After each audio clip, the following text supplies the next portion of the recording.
अब इन land transverse के लिए ना तो आपको किसी कलेक्टर की प्रायर परमिशन की ज़रूरत पड़ेगी और ना ही आपको कोई प्रीमियम देना पड़ेगा।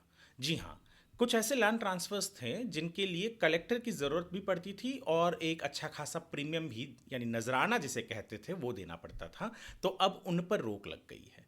ये लैंड दरअसल वो है, आप जानते ही होंगे कि भारत में एक लैंड सीलिंग एक्ट हुआ करती थी, जहां पर बड़े जमींदारों से कुछ उनके लैंड लेकर लैंडलेस लोगों के पास, यानी जिनके पास ज़मीन नहीं है, उन्हें दे दिया जाता था खेती करने के लिए। तो जब ये लैंड कभी भी ट्रांसफ़र करते थे किसी को, तो दो चीज़ें लगती थी। पहला तो सरकार को नजराना यानी एक प्रीमियम देना पड़ता था उस व्यक्ति को जो ट्रांसफ़र कर रहा है, और दूसरा सबसे इंपॉर्टेंट चीज़ था कि कलेक्टर का प्रायर परमिशन।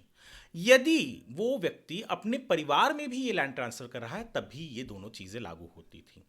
बहुत से लोगों ने दरख्वास्त की कि ये पूरा का पूरा पर्पस डिफीट कर देता है कि अगर घर में ही हम किसी को लैंड ट्रांसफ़र कर रहे हैं, चाहे एक बाप बेटे को कर रहा हो, चाहे वो विल के ज़रिए हो, इनहेरिटेंस के ज़रिए हो, या कोई और ट्रांसफ़र हो, तो बेटे को कर रहा है, बेटी को कर रहा है, फैमिली में कर रहा है, तो इस तरीके के परमिशन लेना और नजराना देना यानी प्रीमियम देना, ये बहुत ही महंगा पड़ जाता है और पूरे पर्पस को डिफीट कर देता है।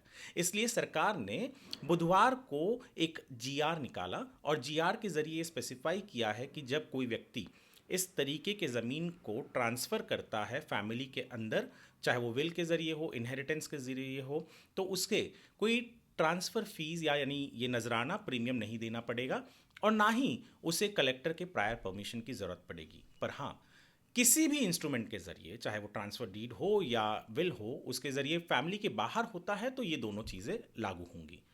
ये जो जीआर की कॉपी है उसका लिंक मैं कमेंट सेक्शन में दे दूंगा, आप वहाँ से जीआर को डाउनलोड कर सकते हैं।